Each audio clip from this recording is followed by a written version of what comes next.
Hola, muy buenos días a todos. Bienvenidos a este programa donde hablaremos todo sobre torregrúas, izaje de cargas y equipos de elevación. Hoy vamos a ver los pasos para montar una torregrúa. Pero antes, permítame presentarles la web de cristobalbotero.com, tu destino confiable para capacitación, asesoría, consultoría y cursos especializados en izaje de cargas y toda la ingeniería que lo respalda. Ahora sí, sin más preámbulos, vamos directo a ver el tema del día de hoy, que es los pasos para montar una torre grúa. Vamos a ver paso a paso cuál es la secuencia lógica en términos generales de montaje de una torre grúa.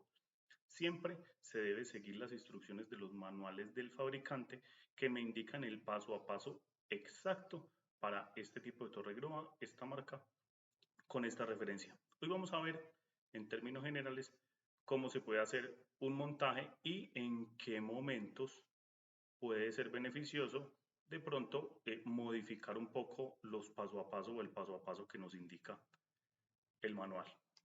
Entonces, lo primero, los pasos para montar una torre grúa.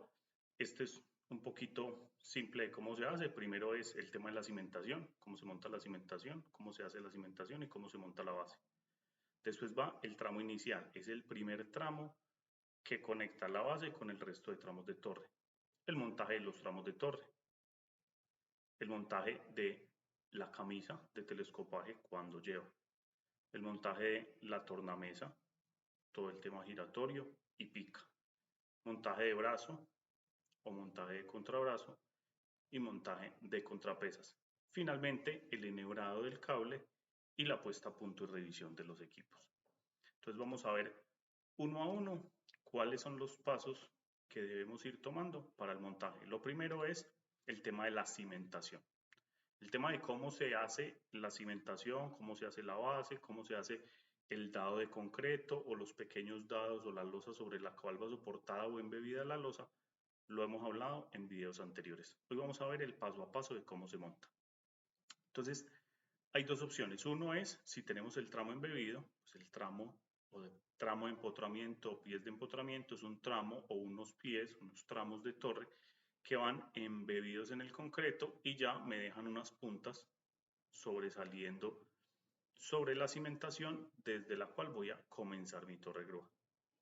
La otra opción es sobre una base nivelada, un piso nivelado con la resistencia adecuada, montar la base que puede ser una cruz o una H, ¿cierto? Esta base en cruz o base en H tiene unos pies, unas patas de nivelación para yo garantizar que la torre grúa empiece nivelada. De ahí lo que debemos colocar son las contrapesas de lastre que van ubicadas sobre esta base. Estas me ayudarán a contrarrestar el momento de vuelco que se puede generar cuando la torre grúa está en funcionamiento. Si tenemos pies de empotramiento embebidos en el dado de concreto, pues el mismo dado de concreto me sirve como base, como cimentación y como contrapeso para contrarrestar el momento de vuelco. Después de tener la base, debemos colocar el tramo inicial. Generalmente este tramo inicial viene más reforzado en la parte inferior porque es el que va a soportar las mayores fuerzas, sobre todo cortantes, y va a soportar todo el peso completo de la estructura. Entonces generalmente está hecho con unos ángulos o con unas láminas o con unos PTS mucho más gruesos de mayores dimensiones que tienen una inercia mejor. Adicional a esto, puede ser que el tramo sea un poco más ancho y tenga una conicidad en la parte superior para continuar con el resto de tramos. Esto lo que nos indica es la estabilidad inicial que debo tener en mi torre grúa. Normalmente o en ocasiones este tramo puede ser un poco más largo. Los tramos normales de torre grúa oscilan entre 2.5 y 3 metros de altura. Este puede tener 9 metros de altura, 12 metros de altura, dependiendo de la configuración y el tipo de torre grúa. Y esto nos ayuda a mejorar la velocidad con la que vamos a montar nuestra torre grúa. Después del tramo inicial van los tramos subsiguientes de torre. Estos tramos de torre se van colocando uno a uno, o si podemos tener la posibilidad de una grúa auxiliar, una grúa telescópica de mayor capacidad, pues podemos prearmar varios en el suelo, izarlos y montarlos en varios tramos. Estos tramos de torre pueden venir también de 9, 10, 12 metros, teniendo en cuenta que estos tramos de estas mayores dimensiones no son telescopables, pero nos ayudan a ganar velocidad al momento del montaje de la torre grúa. Mucho más rápido podemos tener la grúa casi que prearmada toda la torre y mostrar un avance importante ante la obra. Los tramos normalmente son de 3 metros de altura o de 2.50 metros en algunos casos excepcionales. Esto debe coincidir con todas las dimensiones de la camisa o jaula de telescopaje, ya que estos son los tramos que, a medida que el edificio va aumentando, la torre grúa va aumentando su tamaño por sus propios medios con ayuda del equipo de telescopaje, y estos son los tramos que yo voy aumentando cada vez. Entonces los monto hasta la altura en la que pueda hacerlo con mi grúa auxiliar. Entre más tramos pueda montar o más cerca de la altura final pueda montar con la grúa telescópica, mucho mejor, porque me ahorra tiempo de telescopaje, el cual es engorroso, es un procedimiento de alto riesgo y es un procedimiento demorado. Después de montar los tramos de torre, antes de continuar con la parte giratoria, se recomienda montar e insertar la camisa de telescopaje. Esta puede ser montada o insertada cuando la torre grúa esté armada, pero requiere un mayor tiempo para hacerlo. En cambio, si lo hago en este punto, tengo mi torre, tengo mi camisa, entra la camisa y la dejo suspendida en alguno de los tetones de las torres inferiores. La camisa de telescopaje, ¿cierto? Entonces ahí, como vemos precisamente en la imagen, tenemos la torre prearmada y la grúa telescópica está montando por encima la camisa de telescopaje, ¿cierto? Yo puedo montar la camisa de telescopaje, asegurar un tramo y continuar montando 2, 3 o 4 tramos de torre adicionales, jugando con la altura que tengo máxima de mi grúa telescópica. Después de eso vamos con toda la tornamesa, la parte giratoria, ¿cierto? Este normalmente es el elemento más pesado y con el que, adicional a las dimensiones del brazo y donde debo ubicar mi grúa telescópica, con el que debo configurar la grúa telescópica o revisar qué tipo de grúa telescópica y cuáles son las capacidades, longitud de brazo, capacidad máxima y capacidad al radio de trabajo que pueda realizar, debo tener para poder montar mi torre grúa. Monto la parte giratoria y después de esto puedo realizar ya en algunos donde tengo el tablero encima de la tornamesa la conexión y energizar mi torre grúa para poder darle giro a la tornamesa y así en el siguiente paso ubicar el brazo de una manera más sencilla. Sigue la cabina. Después de esto, la cabina va adosada normalmente a un lateral de la pica, a un lateral de la tornamesa o a un lateral de la torre. Generalmente, la cabina va adosada al lado de la tornamesa para que al momento de girar, gire la cabina con toda la estructura y el operador tenga la mejor visual de toda la obra. Entonces, monto la cabina, aseguro con pasadores, tornillos o el sistema de sujeción que tenga y hago la conexión entre tornamesa y los controles de cabina, para así de esa manera con los joysticks que tengo en mi silla o en mis mandos poder controlar el funcionamiento de la torre grúa. Posteriormente sigue el contrabrazo, ¿cierto? En algunas torre grúas sigue tramos de brazo o el brazo completo. ¿De qué depende esto? Del equilibrio estático que yo debo tener al momento de armar brazo contra brazo, ¿cierto? Debemos evitar que haya un desequilibrio estático muy grande para que no se generen fuerzas que no quiero en la tornamesa y puedan generarme un daño o un desgaste prematuro. Entonces yo voy teniendo una secuencia entre montaje de brazo, montaje de contrabrazo y montaje de contrapesas de acuerdo a la longitud del brazo al que vaya a configurar mi torre grúa. Por ejemplo, tengo una grúa con brazo de 50 metros. Es una grúa flat top, entonces yo puedo ir montando tramos de brazo sin necesidad de armar todo el brazo completo en el suelo.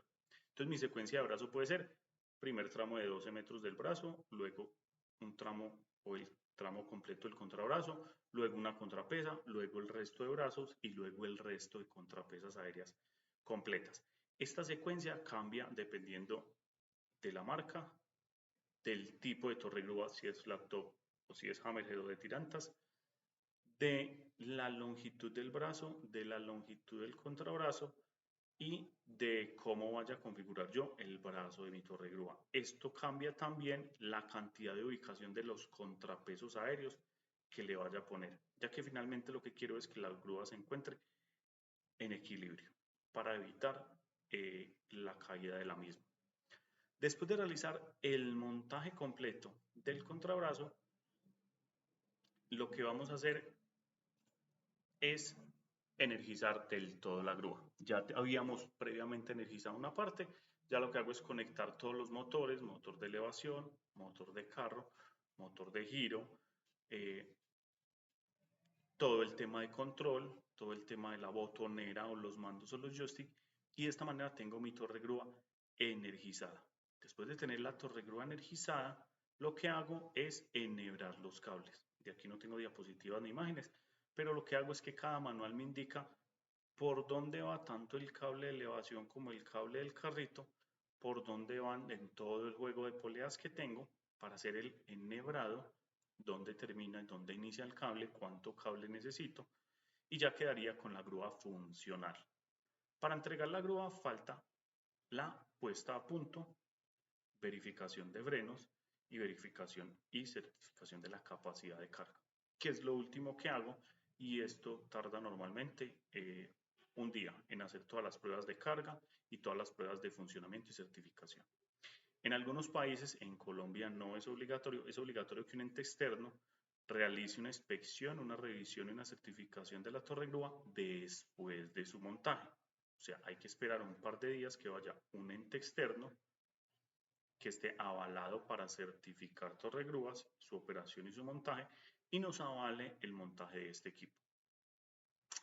En caso que no sea una norma o no sea exigible en nuestro país este tipo de certificación, recomiendo realizar o tener una lista de chequeo similar a la que podría tener el ente externo. Para esto podremos revisar las listas de chequeo, de inspección y de revisión posterior al montaje que nos indica la ASME 30.3, que es la que nos habla sobre las torregrúas, o la normativa española, europea. Hay una normativa española donde se hace un checklist, donde nos indica el checklist que tengo que realizar después del montaje de mi torre grúa.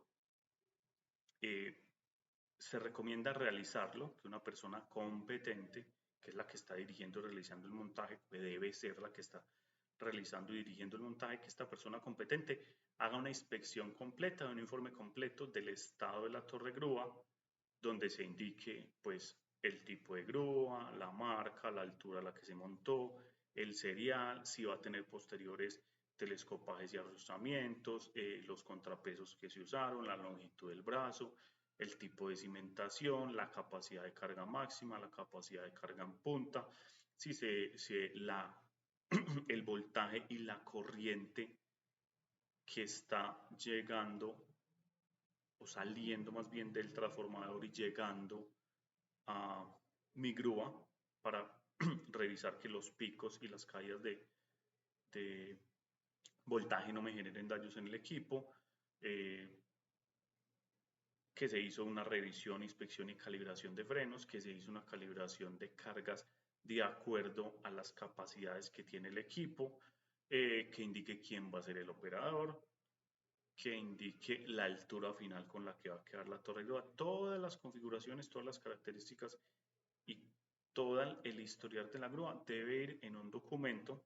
Puede realizar la empresa de montajes o la persona montadora, debe firmarse por los que realizan esta operación y se le entrega un informe ahora del estado del equipo, ¿cierto? Con esto garantizamos un poco, o podemos garantizarle a la obra que la torre grúa va a tener las condiciones necesarias para poder realizar el trabajo para el que me fue contratado el equipo, o para que el que fue necesario. Ese es un poco el paso a paso de cómo se hace el montaje de una torre grúa desde cero, Ya en videos posteriores y en algunos anteriores hemos visto los criterios, por ejemplo, de la cimentación, los criterios del arrostramiento. Más adelante veremos cómo se hace una calibración de frenos, cómo se hace este documento o esta lista de chequeo para la entrega de la torre grúa y muchas más cosas. Bueno, hasta aquí el tema del día de hoy. Muchas gracias por haberme acompañado un día más en este programa. Les recuerdo que me pueden encontrar principalmente en mi página web, cristobalbotero.com, y en mis redes sociales, Cristóbal Botero Asila en LinkedIn y en YouTube, donde están viendo este video, cristobalbotero.com/YouTube o buscan el canal de Cristóbal Botero. Próximamente voy a abrir una cuenta en Twitter, ya tengo la cuenta, pero voy a empezar a interactuar. Normalmente publico en LinkedIn y en YouTube, entonces muchas gracias y nos vemos en una próxima ocasión.